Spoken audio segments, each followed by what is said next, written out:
George, you've had a great season so far over the 1500 and the 5000 metres, but tomorrow you're dropping down in distance racing the 800.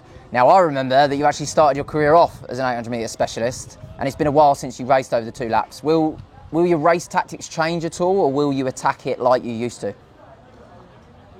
It's hard to remember what I used to do.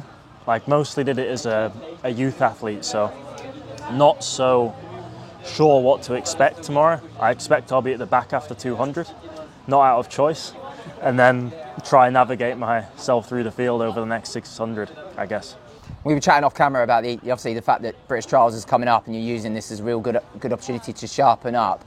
As such a competitive athlete like yourself, do you go into the race setting yourself a goal time, or do you just want a positive race experience? Look, so it's tough to predict the time. We don't do really any 800 specific work, so we're more using this as like a training stimulus within a race because you can push yourself a little bit more. But yeah, once I'm on that start line, I'll be there thinking, all right, I want to mix it with these lads, show that a 15 5k guy can drop in and do them at their own event. Well, in St Moritz a few weeks ago, I asked you if you were a 1500 or a 5k guy, and at that time you couldn't give me an answer. Is there any progress on that question and give me an answer? Still both, man. Still both. I'm going to get the answer out of you one day. It'll be both. There might just be more that get added. Maybe you're going to be an 8:15 5k gal after tomorrow.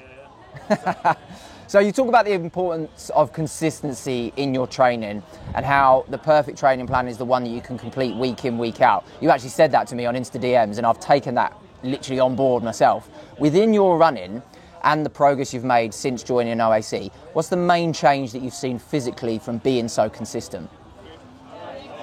I think with the consistency and within the training program that we have is just my endurance has improved. And I think we've seen that with being able to step up to the 5k. And I think once you have that base of endurance, you're able to work really well on the specific stuff for the 15 and those sorts of things. So hopefully we see that come into fruition over the next few weeks.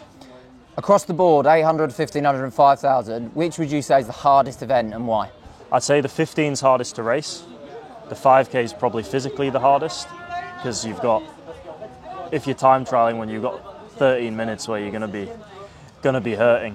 But then the 800's chaos as well. Like you see 800's anything can happen. But yeah, I'd say 5k is probably physically the hardest, and then the 15 is toughest to navigate, I reckon.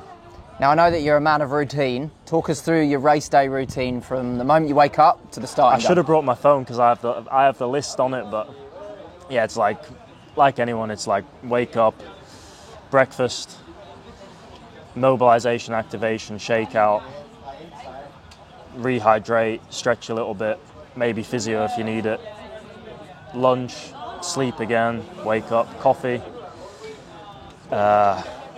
take your gels and stuff pre-race, turn up to the track, warm up, race.